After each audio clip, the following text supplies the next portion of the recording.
अतिक्रमण पर चला प्रशासन का बुलडोजर, लोगों ने जिला की प्रशासन की किया सराहना। के गंगा सागर चौक पर स्थित बिहार राज्य पथ परिवहन बस स्टैंड को वर्षों से अतिक्रमण किया गया था।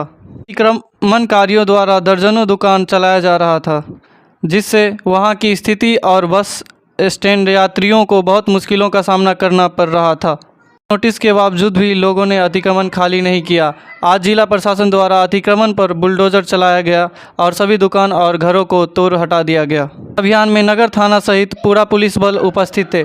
सदर एसडीओ के निर्देश पर मजिस्ट्रेट के मौजूदगी में बस स्टैंड के अतिक्रमित जमीनों पर बनाए गए मकानों और दुकानों को जेसीबी लगाकर खाली करवाया गया।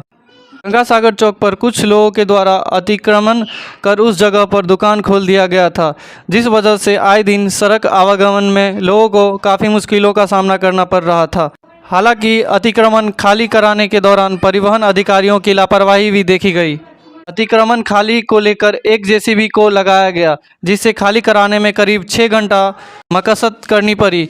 अगर 3-4 जेसीबी और दर्जनें मजदूर रहता तो 1 घंटे में अतिक्रमित जमीन खाली करा दिया जाता। एसडीओ ने बताया, सरकारी बस स्टैंड के लिए यह जमीन लीज पर ली गई है, जिस पर लोगों ने वर्षों से कब्जा जमा लिया गया है। अतिक्रमण से यात्रियों सहित आम लोगों को आवागमन में बहुत कठिनाइयों का सामना करना पड़ रहा था। दुकानदारों को खाली करवाने के लिए कई बार नोटिस दिया गया था, जिसके बावजूद भी खाली नहीं हुआ।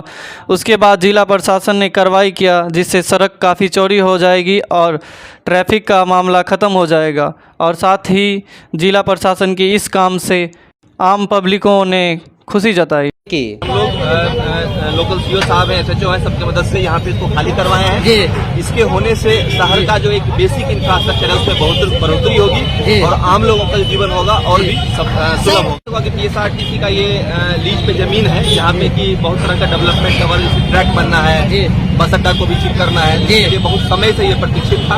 आज हम लोग लोकल सीओ साहब हैं, एसएचओ हैं, सबकी मदद से यहाँ पे इसको खाली करवाए हैं। इसके होने से शहर का जो एक बेसिक इंफ्रास्ट्रक्चर है उसमें बहुत बढ़ोतरी होगी और आम लोगों का जीवन होगा और भी सुलभ होगा।